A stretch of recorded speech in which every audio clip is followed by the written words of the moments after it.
La última partida. Un cuento por Isaac Asimov. Roger Halstead mostraba una alegría apenas controlada cuando llegó al banquete mensual de los Viudos Negros. Desenrolló su bufanda. Era una tarde fría y el suelo estaba cubierto por más de 2 centímetros de nieve y exclamó: ¿Qué invitado les traigo esta vez? Emanuel Rubin le lanzó una mirada por encima de su whisky con soda y le dijo con tono malhumorado: ¿Dónde estabas? Hasta Tom Trumbull llegó antes que tú para el aperitivo. Pensamos que querías eludir tus responsabilidades de anfitrión. Halstead pareció ofendido y su frente, como de costumbre, enrojeció gradualmente. Llamé al restaurante. Henry distribuía las paneras cuidando que el pan preferido de Jeffrey Avalon quedara a la vista. Sí, señor Halstead, dijo. Informé a los socios del club que usted llegaría un poco tarde. Me parece que el señor Rubin se está divirtiendo a sus expensas. ¿Qué invitado?, preguntó Trumbull. Justo por eso es que llego con retardo. Tuve que recogerlo en White Plains y está nevando un poco más fuerte allá. Tuve que telefonear al restaurante desde una gasolinera. ¿Y dónde está? Con una chaqueta deportiva color castaño, camisa a rayas y corbata del mismo tono. Abajo, en el baño. Se llama Jeremy Atwood. Tiene cerca de 65 años y tiene un problema. Desde su imponente altura, Avalon frunció sus cejas gruesas y entrecanas. He estado pensando en ese asunto precisamente, caballeros. El propósito original de los Viudos Negros consistía nada más que en comer y conversar. Ahora, en cambio, hemos llegado a un punto en que nunca falta un problema que nos preocupe y que trastorne nuestra digestión. ¿Qué sucederá cuando no podamos encontrar ninguno más? ¿Nos desabandonaremos? Entonces volveremos a las conversaciones inútiles, dijo Gonzalo. Siempre estará Manny. La barba rala de Rubin tembló visiblemente. Nada de lo que yo digo carece de utilidad, Mario.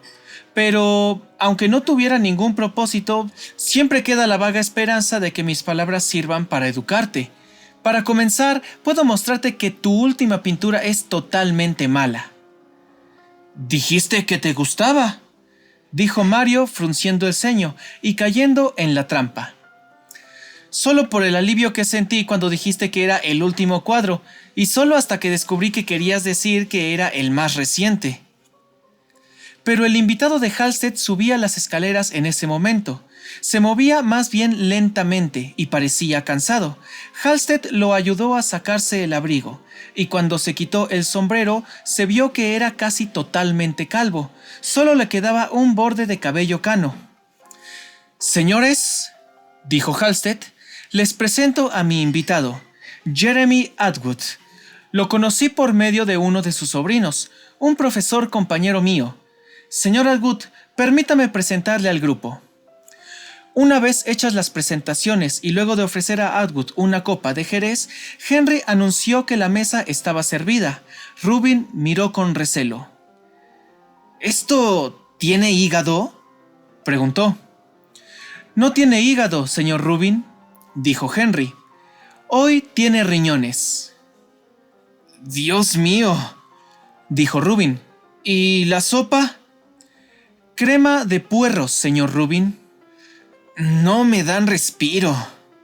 No me dan respiro», gruñó y probó los riñones con cautela. Los ojos de Drake tenían ese brillo que indicaba que creía estar tras la pista de algún colega químico. «¿Qué enseña su sobrino, señor Atwood?», inquirió. «Me parece que literatura inglesa. No lo frecuento mucho», repuso Atwood con un sorprendente tono de tenor. «No lo critico», dijo Rubin enseguida. «Los profesores de literatura inglesa quizás hayan producido más analfabetos que todas las demás corrientes culturales espurias del mundo». «Vea usted, señor Atwood», dijo Gonzalo, buscando su venganza. «Manny Rubin es un escritor cuyas obras nunca han sido analizadas por un profesor que se hallara sobrio en ese momento. Trumbull lanzó enseguida para cortar la respuesta de Rubin. ¿En qué trabaja usted, señor Atwood?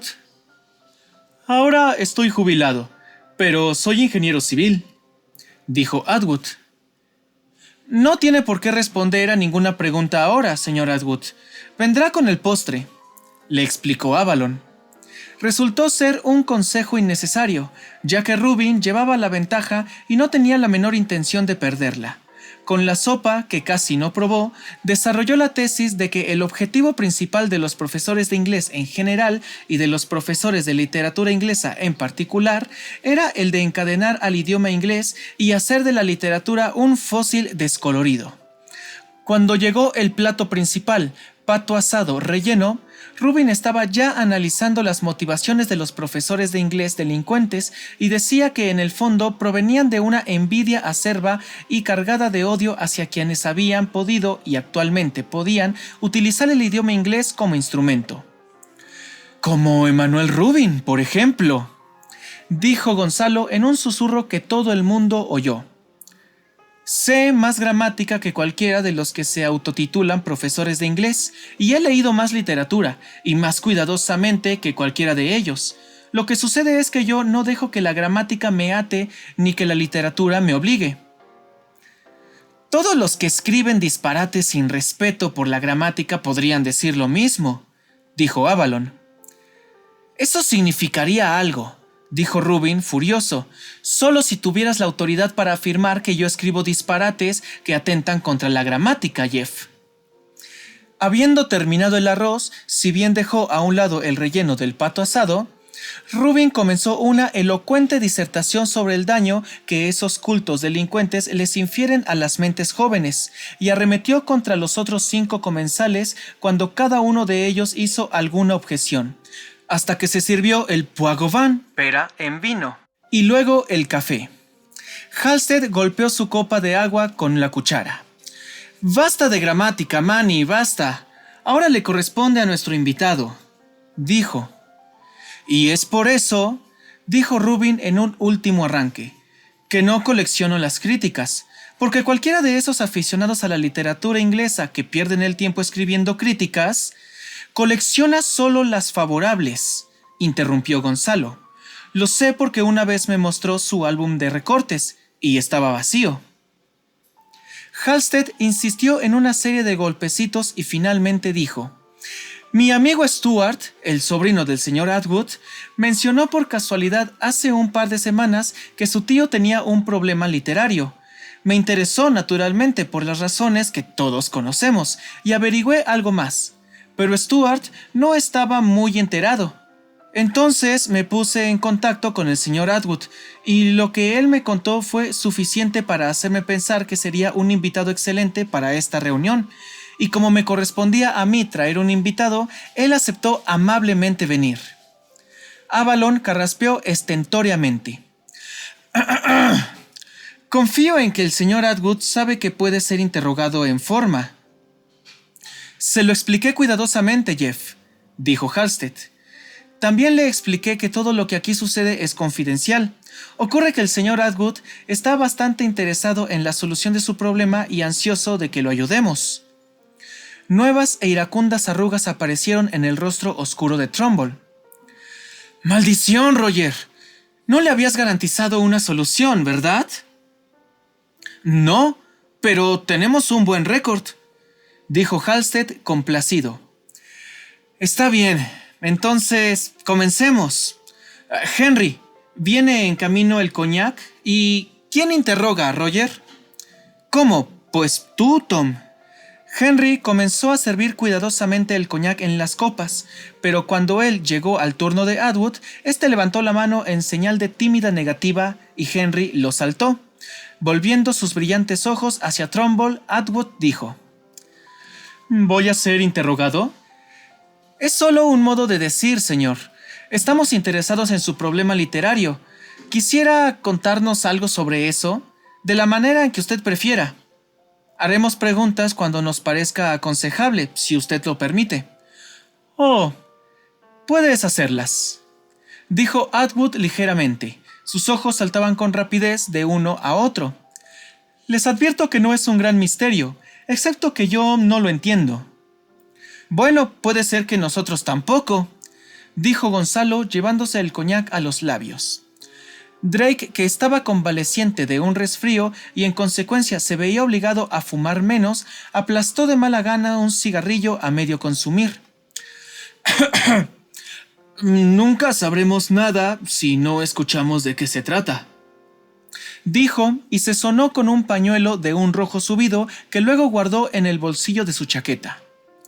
¿Quiere continuar, señor Atwood?, dijo Trumbull, y espero que el resto de ustedes se calle de una vez por todas. Atwood cruzó las manos sobre el borde de la mesa, como si estuviera nuevamente en la escuela. Se trata de mi amigo, Lyon Sanders, que era como yo, ingeniero civil retirado. Nunca trabajamos juntos, realmente, pero fuimos vencidos durante casi un cuarto de siglo y éramos muy amigos. Yo soy soltero, él era viudo, sin hijos, y ambos llevamos una vida que superficialmente podía parecer solitaria. Ninguno de nosotros era solitario, sin embargo, porque ambos teníamos un rincón confortable. Por mi parte, yo había escrito un texto sobre ingeniería civil que ha tenido cierto éxito, y algunos años estuve preparando una historia bastante minuciosa, aunque informal, sobre mis experiencias con ese amigo. Dudo que alguna vez se publique, por supuesto, aunque sí... Pero ese es otro asunto. Sanders era una persona mucho más agresiva que yo, más ruidoso, de voz más ronca, y con un sentido del humor más bien grosero. Estaba hecho para el juego. ¿Un entusiasta de los deportes?, interrumpió Rubin. No. Hablo de los juegos de salón. Creo que conocía todos los juegos de cartas que se han inventado y que los sabía jugar muy bien. Sabía jugar de todos los demás, también a los que se juegan con tablero, con indicadores, con dados, cubiletes, a cualquier cosa. Era un maestro de damas chinas, en parchís, en chaquete, en monopolio, damas y ajedrez, por supuesto. Ni siquiera puedo decirle todos los nombres de los juegos que él sabía. Leía libros sobre el tema y hasta inventaba juegos. Algunos eran ingeniosos, y yo solía sugerirle que los patentara y los lanzara al mercado. Pero eso no era lo que él quería. Le interesaba entretenerse solamente. Ahí es donde entro yo. Conmigo pudo pulir sus análisis. ¿De qué modo?, preguntó Trumbull. Bien, prosiguió Atwood. Cuando dije que él sabía esos juegos, no me refería al significado común de la palabra. Él los analizaba cuidadosamente, como si implicaran principios de ingeniería. Por supuesto, dijo Rubin de repente. Cualquier juego que se aprecie de ser bueno puede ser analizado matemáticamente. Hay toda una especialidad denominada matemáticas recreativas. Lo sé. Se las arregló para intervenir Atwood amablemente. Pero no creo que Sanders se dedicara a eso con el método ortodoxo. Nunca se ofreció a explicármelo y nunca me molesté en preguntárselo. Durante los últimos 20 años, nuestra costumbre de rutina fue pasar al fin de semana con los juegos, aplicando lo que se había aprendido durante la semana, porque a menudo él pasaba largo rato enseñándome. No por el deseo de enseñarme, según ustedes verán, sino simplemente para que el juego fuera más interesante para él al mejorar a su oponente. Solíamos jugar al bridge durante 10 semanas seguidas. Después continuábamos con la canasta y luego con cierto juego al que yo tenía que adivinar números en los que él pensaba. Naturalmente, casi siempre ganaba él. Drake observó un cigarrillo apagado como si esperara que se encendiera por sí solo. ¿No lo deprimía eso a usted?, preguntó. En realidad no. Era entretenido intentar ganarle, y a veces podía. Le ganaba lo suficiente como para mantener vivo su interés. ¿Cree que él le dejaba ganar?, preguntó Gonzalo. Lo dudo. Mis victorias siempre le enfurecían y le entristecían, y lo llevaban a un frenesí de nuevos análisis. Creo que también disfrutaba un poco con ello, porque cuando tenía una racha demasiado larga de victorias continuas comenzaba a enseñarme. Éramos muy amigos. ¿Éramos?, preguntó Avalon. Sí, dijo Atwood. Murió hace 6 meses. No fue una gran sorpresa. Ambos lo veíamos venir. Por supuesto, lo extraño mucho. Los fines de semana están vacíos constantemente. Nunca se cansaba de reírse de mí por ser abstemio y nunca dejó de hacerme bromas por mi religión. ¿Era ateo?, preguntó Gonzalo. No tanto. En realidad, alguno de los dos iba a la iglesia muy a menudo. Lo que sucedía simplemente es que él había sido educado en una rama del protestantismo y yo en otra. Él decía que la mía era una religión ritualista y no encontraba nada más cómico que burlarse de los complicados detalles del ritual al que yo faltaba todos los domingos, en comparación con la simplicidad del ritual al que él faltaba, también todos los domingos. Trumbull frunció el ceño. Supongo que eso le molestaría a usted.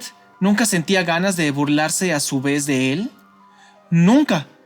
Era su manera de ser simplemente, dijo Atwood. Tampoco tiene necesidad de pensar que la muerte del pobre Lyon fue en absoluto sospechosa. No es necesario buscar motivos para eso. Murió a la edad de 68 años, de ciertas complicaciones por una antigua, aunque no grave diabetes. Había dicho que me dejaría todo en su testamento. Pensaba que moriría antes que yo y decía que me compensaría la paciencia de aceptar tantas derrotas. En realidad, yo estoy seguro de que lo hacía solo por afecto, pero él habría sido el último en reconocerlo. No fue sino durante el año anterior a su muerte, al saber que él andaba mal, cuando eso comenzó a entrar en nuestras conversaciones. Naturalmente, yo protestaba de que esa no era la forma de hablar y que no hacía más que hacerme sentir incómodo. Pero en cierta ocasión se rió y me dijo: «No te la haré fácil, idólatra, que te la pasas la vida de rodillas». Como pueden ver, el solo hecho de pensar en él me hace hablar como él solía hacerlo. No recuerdo si fue ese el nombre que me dio en esa ocasión, pero fue algo parecido. En todo caso, dejando a un lado los epítetos, lo que dijo fue: «No permitiré que ganes fácil. Jugaremos hasta el final». Esto lo dijo en lo que terminó siendo su lecho de muerte. Yo era el único que estaba, fuera del personal del hospital que se movía alrededor de él impersonalmente. Tenía algunos parientes lejanos, pero ninguno de ellos lo visitó. Entonces, cuando ya atardecía y yo me estaba preguntando si no debía marcharme y volver al día siguiente, él volvió la cabeza hacia mí y me dijo con una voz que parecía normal: «La curiosa omisión en Alicia». Yo naturalmente le pregunté: «¿Qué?». Pero él se rió débilmente y dijo: «Eso es todo lo que te doy, viejo. Todo lo que te doy». Sus ojos se cerraron y murió. «La clave de un moribundo», dijo Rubin. «¿Dijo que su voz era clara?», preguntó Avalon. «Bastante clara», afirmó Atwood. «¿Y lo oyó perfectamente?». «Perfectamente», dijo Atwood. ¿Estás seguro de que no dijo la curiosa admisión de Wallace? ¿O la furiosa decisión de Dallas?, preguntó Gonzalo. «Por favor, aún no he terminado», continuó Atwood. «Estuve presente cuando se leyó su testamento. Me pidieron que estuviera. También había ido varios parientes lejanos que nunca visitaron al pobre Lyon. Estaban los primos y una joven bisnieta. Lyon no había sido realmente un hombre rico, pero legó algo a cada uno de ellos e hizo una donación a un viejo sirviente y otra a su colegio. Yo figuraba al final. Recibí $10,000 que habían sido depositados en una caja de seguridad a mi nombre, y de la que me entregarían la llave cuando la pidiese. Cuando la lectura del testamento finalizó, le pedí al abogado la llave de la caja de seguridad. No tengo por qué negar que $10,000 me venían muy bien. El abogado dijo que debía dirigirme al banco en el que se encontraba la caja de seguridad. Si no lo hacía así en el lapso de un año a contar de aquella fecha, la donación quedaría nula y sería traspasada a otro. Pregunté naturalmente dónde se hallaba la ubicación del banco, y el abogado dijo que, excepto que se encontraba en algún lugar dentro de los Estados Unidos, no sabía nada más. No poseía más información, fuera de un sobre que debía entregarme, según las instrucciones que le habían dado, y que él esperaba que me sirvieran de algo.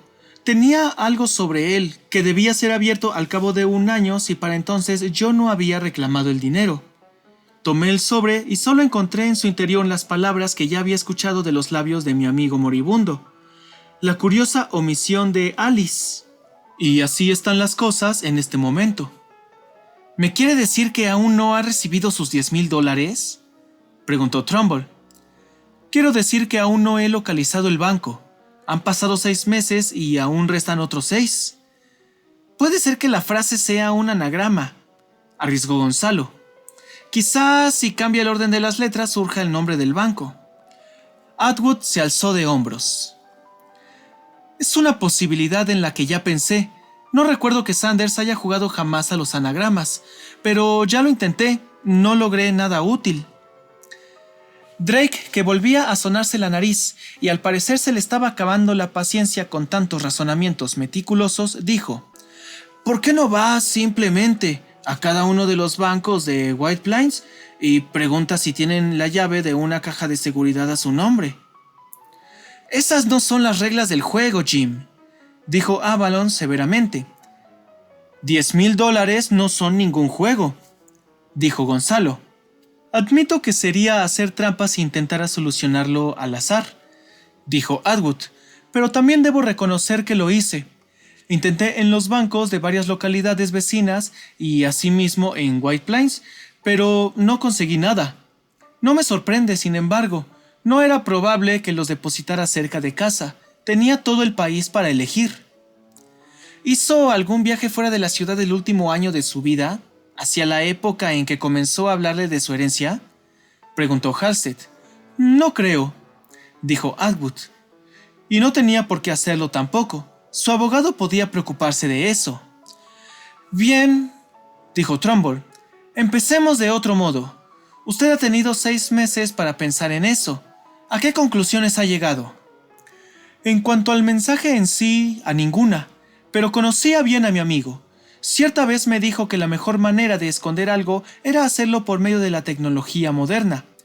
Cualquier documento, cualquier informe, cualquier conjunto de instrucciones puede ser convertido en microfilmes, de modo que un pequeñísimo pedazo de material de este tipo, donde todo ha quedado impreso, puede esconderse en cualquier parte y no ser descubierto jamás, salvo por azar, por supuesto. Supongo que el mensaje me dice dónde encontrar el microfilme. Rubin se encogió de hombros. Eso solo nos cambia el foco del problema. En lugar de que el mensaje nos diga dónde está situado el banco, nos indica la ubicación del microfilme. Pero aún nos queda la curiosa omisión. No creo que sea lo mismo, dijo Atwood pensativamente.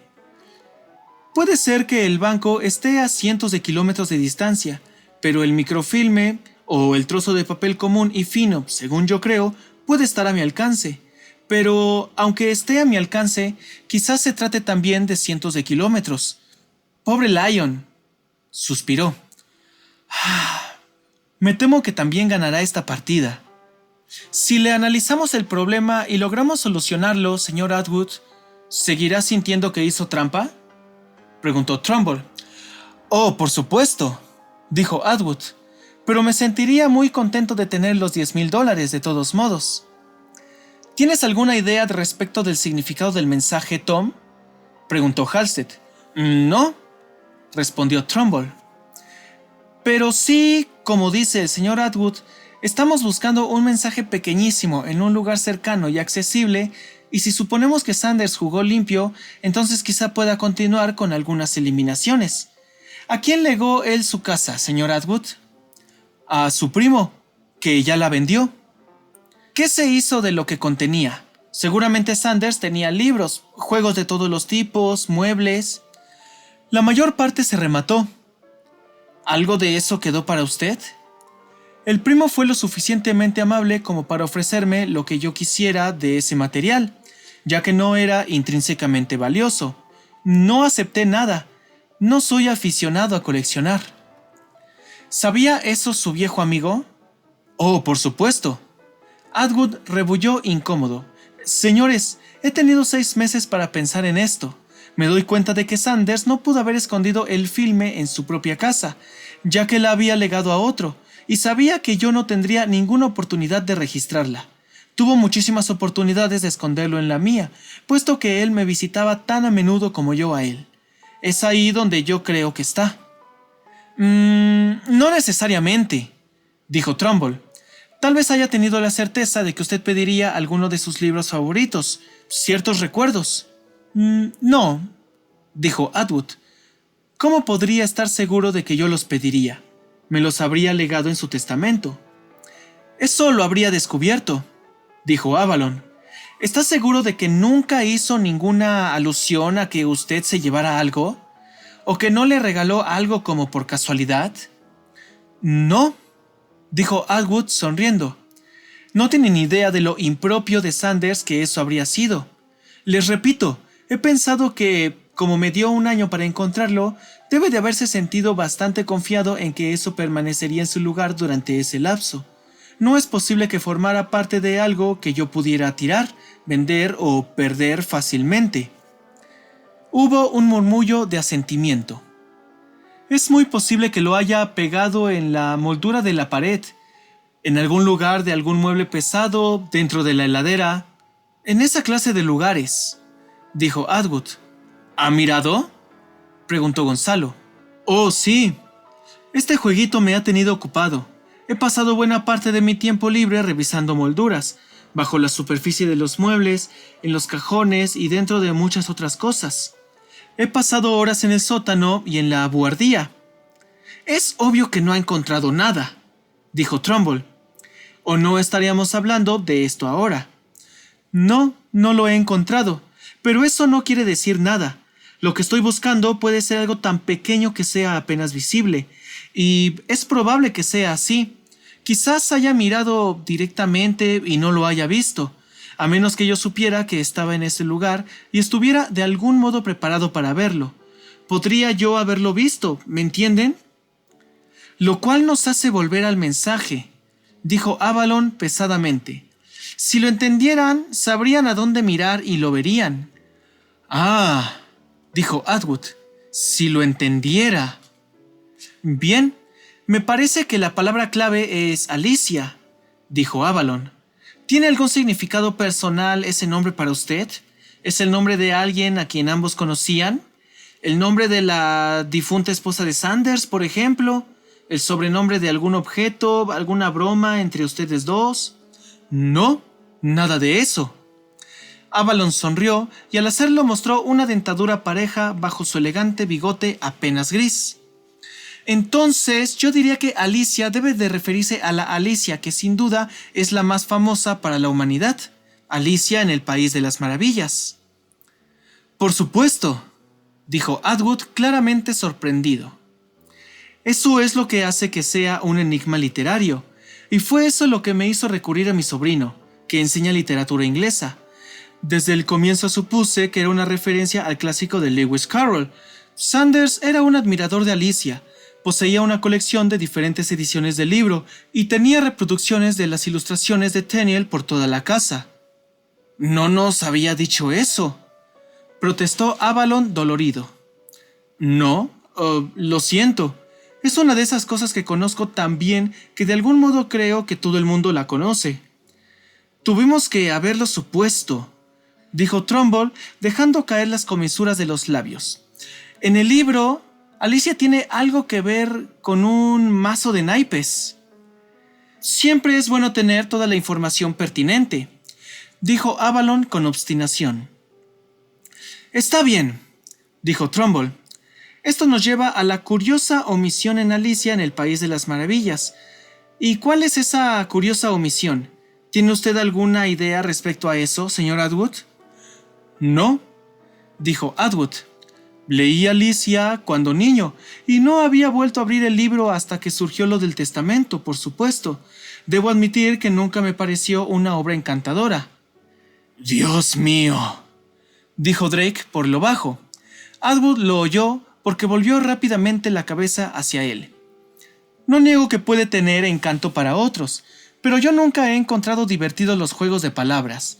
No me sorprende que Sanders admirara el libro. Sin embargo, su sentido del humor era bastante tosco y primitivo. Sea como fuere, el libro me disgustaba, ya que a eso se agregó la molestia de tener que detectar una omisión. No tenía deseos de estudiar el libro tan atentamente. Esperaba que mi sobrino me ayudara». «Un profesor de literatura», dijo Rubin burlonamente. «Cállate, Manny», dijo Trumbull. «¿Qué dijo su sobrino, señor Atwood?» «En realidad», respondió Atwood, «el señor Rubin tiene razón. Mi sobrino estaba totalmente confundido. Dijo que en el verso original de la historia habían unos pocos pasajes en que el mismo Lewis Carroll había escrito sin cortes y que no aparecía en la versión final publicada. Resulta que una edición de la versión original apareció recientemente. Obtuve un ejemplar y lo revisé. No encontré nada que me pareciera significativo». «Escuche», dijo Gonzalo. «Henry dice siempre que donde nos equivocamos es al volvernos demasiado complejos. ¿Por qué no explicamos el mensaje? Dice la curiosa omisión de Alicia. Quizá no tengamos que estudiar el libro. Hay una omisión curiosa en el mismo mensaje. El título del libro no es Alicia, es Alicia en el País de las Maravillas». Avalon emergió de su dolorido silencio lo suficiente como para decir: «Es Las aventuras de Alicia en el País de las Maravillas, si desea ser exacto». «Muy bien», dijo Gonzalo, «Las aventuras de Alicia en el País de las Maravillas. Entonces deberíamos concentrarnos en el resto del título que está omitido en el mensaje. ¿No es así, Henry?»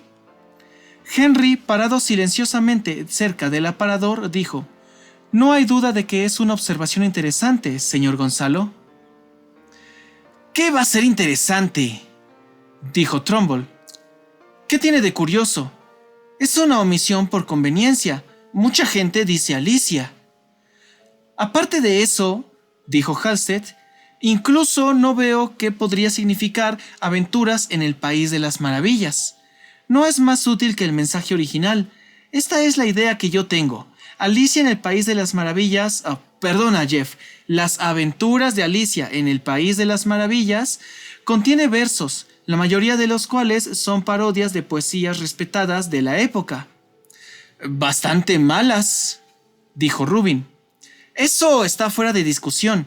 No son parodias perfectas, sin embargo. Faltan algunos versos. Por ejemplo, Alicia recita un poema que comienza «¿Cómo hace el pequeño cocodrilo?», y que es una parodia del horrible poema de Isaac Watts que dice «¿Cómo hace la hacendosa abejita?». Aunque no sé si ese es el título original del poema. Alicia recita solo 2 estrofas y estoy seguro de que el poema de Watts tiene por lo menos 4. Quizá la respuesta se halle en los versos del original que faltan». «¿Es esa una curiosa omisión?», preguntó Trumbull. «No sé. No recuerdo la versión original excepto el primer verso, pero deberíamos investigarla. Los otros originales de las parodias deberían ser revisadas también». «Lo haré con mucho gusto», dijo Atwood cortésmente. «Ese punto no se me había ocurrido». «Creo que todo eso es un montón de tonterías», dijo Drake. «El mensaje se refiere a una curiosa omisión de Alicia. Creo que se refiere a Alicia en sí y no a una fuente exterior». «No puedes estar seguro de eso», protestó Halstead. «Sí, pero de eso se trata», dijo Trumbull. «Me parece que si encontramos la respuesta correcta, sabremos enseguida que estábamos en lo cierto, pero que si encontramos algo que solo ponen al descubierto otro misterio, nos equivocamos». «Bueno, a mí no se me ocurre nada más», dijo Avalon. «¿Le preguntamos a Henry?» Atwood pareció sorprendido y Avalon continuó. «Tiene que saber, señor Atwood, que Henry, cuyo placer parece ser trabajar para nosotros, tiene la facultad de ver más allá de las complicaciones». «Eso es lo que yo intenté hacer», dijo Gonzalo, «y ustedes me hicieron callar. ¿No es cierto, Henry, que la respuesta radica en el título completo del libro?» Henry sonrió pesaroso y dijo: «Señores, no deben cargar sobre sus hombros más peso del que pueden soportar. No conozco el libro muy bien, aunque lo leí, por supuesto. Para entender yo el significado de la adivinanza, esta tiene que ser muy simple». «Si fuera tan simple», dijo Atwood, «ya lo habríamos descubierto». «Quizá», dijo Henry. «Sin embargo, me parece que tiene que ser simple. Indudablemente que su amigo Sanders deseaba que usted recibiera su legado. Lo disfrazó de juego y lo transformó en un torneo porque era su forma de ser, pero debe de haber querido que usted ganara. Atwood asintió con la cabeza. Creo que sí. Entonces busquemos algo más simple, algo que él haya pensado que usted vivía seguramente, pero lo suficientemente sutil como para hacer que el juego fuera interesante. Como dije, no conozco el libro muy bien, de modo que tendré que hacer algunas preguntas. Avalon carraspeó. Yo conozco el libro Alicia bastante bien, Henry. Responderé a sus preguntas. Muy bien, señor. El señor Trumbull dijo que en Alicia en el País de las Maravillas se mencionaba un mazo de naipes, y yo recuerdo, por la versión de dibujos animados de Disney principalmente, que la reina de corazones gritaba una vez tras otra, ¡fuera la cabeza! Sí, dijo Avalon, algo así como un Enrique VIII femenino. El rey de corazones y la sota de corazones también participaban. ¿Alguna otra carta? Se los menciona a todos, dijo Avalon. Los corazones son la familia real, los bastos son los soldados, los oros son los cortesanos, las espadas son los jornaleros. En el libro 3 de las espadas hablan, el 2, el 5 y 9. ¿Está de acuerdo conmigo, Atwood? Sí, dijo Atwood sombrío. Lo tengo fresco en la memoria. Sospecho que Henry va a preguntar si falta alguna de las cartas en el libro, dijo Trumbull. Solo unas pocas están mencionadas específicamente. Las 6 que ya nombré, dijo Avalon. El rey, la reina y la sota de corazones. El 2, el 5 y el 9 de espadas. ¿Y qué?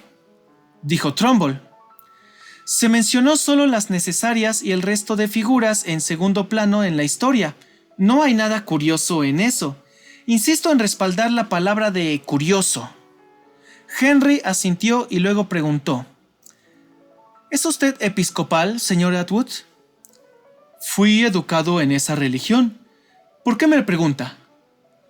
Usted dijo que el señor Sanders se burlaba de su inclinación por la devoción ritualista, y además dijo ser protestante. Relacioné esas dos cosas y pensé que podría ser usted de la religión episcopal. ¿Tiene un tablero de ajedrez, señor Atwood? Por supuesto. ¿Suyo o era un regalo del señor Sanders? Oh, no, mío. Un tablero bastante hermoso que perteneció a mi padre. Sanders y yo jugamos más de una partida en él. Henry asintió. Se lo pregunto porque me parece que hemos estado hablando de Alicia en el País de las Maravillas sin mencionar que hay una continuación. En el País del Espejo, dijo Avalon. Sí, claro. ¿Podría ser que también este estuviera incluido en la palabra Alicia? Por supuesto, afirmó con la cabeza Avalon. En realidad el título completo es En el País del Espejo y lo que Alicia encontró allí. De modo que tiene tanto derecho a que se le llame Alicia como en el otro. ¿Y en el País del Espejo no trata sobre ajedrez?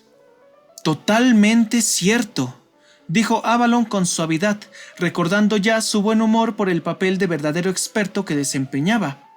Las reinas blancas y negras son personajes importantes. El rey blanco dice algunas palabras, pero el otro duerme bajo un árbol. ¿Y hay caballos también? El caballo blanco, dijo Avalon asintiendo con la cabeza. Sostiene una batalla contra el caballo negro y luego acompaña a Alicia hasta el último cuadrado del tablero. Es el personaje más amable de ambos libros y el único que parece querer a Alicia. Se piensa generalmente que es un autorretrato de Carol. Sí, sí, dijo Trumbull displicentemente. ¿A dónde quiere llegar, Henry? Estoy buscando omisiones. Creo que al comienzo del libro hay una referencia a un peón blanco. Creo que no ignora usted tanto esos libros como dice, Henry. Hay una referencia a un peón blanco llamado Lily en el primer capítulo. La misma Alicia representa el papel de un peón blanco también, y al final es ascendida a Reina Blanca. ¿Y Torres? Dijo Henry. Avalon frunció el ceño en silencio por un momento y luego sacudió la cabeza. «Se las menciona», intervino Atwood. «Créanme, conozco esos estúpidos libros casi de memoria. En el capítulo 1, Alicia entra en la casa del espejo, ve las piezas de ajedrez caminando por aquí y por allá y se dice a sí misma: y aquí van dos castillos caminando del brazo. Los castillos, por supuesto, son las torres. Ya tenemos entonces el rey, la reina, la torre, el caballo y el peón, dijo Henry. Pero hay una sexta pieza, el alfil. ¿Desempeña algún papel en el libro o por lo menos se lo menciona? No, dijo Avalon. En el primer capítulo, intervino Atwood, hay ilustraciones que muestran a dos alfiles. Eso es obra de Tenniel, dijo Henry, no de Carroll. ¿No es una curiosa omisión la total ausencia de alfiles? No sé, dijo Avalon lentamente. Quizá Lewis Carroll, que era un intransigente victoriano, temiera ofender a la iglesia. ¿No es curioso que llegara a esos extremos para evitar ofenderla? Bueno, ¿y si lo fuera?, preguntó Halstead. Creo que sería bueno que el señor Atwood revisara los 4 alfiles de su juego, dijo Henry. Un juego que el señor Sanders sabía que él quería y que no podía vencer, ni regalar ni perder. Probablemente encuentre el trozo de filme. Si la cabeza se desprende, debería mirar en su interior. Si la cabeza no se desprende, arranque el pedazo de fieltro que hay en la base. Hubo un silencio incómodo. Creo que es algo exagerado, Henry, dijo Trumbull. Quizá no, señor, dijo Henry. El señor Sanders, según se dijo repetidamente, era un hombre de gran sentido del humor, que se burlaba constantemente del señor Atwood por su religión. Quizá este mensaje final sea su manera de continuar su burla. Usted es episcopal, señor Atwood, y supongo que conoce lo que la palabra significa. Viene del griego y significa obispo, dijo Atwood casi atragantado. Imagino entonces, dijo Henry, que el señor Sanders habrá encontrado cómico esconder el mensaje en un alfil. Atwood se puso de pie. Creo que sería mejor que me fuera a casa, dijo Atwood. Yo lo llevaré. No quiero perderme esto, dijo Halstead. Creo que dejó de nevar, señor Halstead, pero, por favor, conduzca con cuidado, les aconsejó Henry. Esto fue La Última Partida. Si te ha gustado, te invito a suscribirte, darle like y dejar un comentario. Mientras tanto, hasta la siguiente audionarración. Muchas gracias.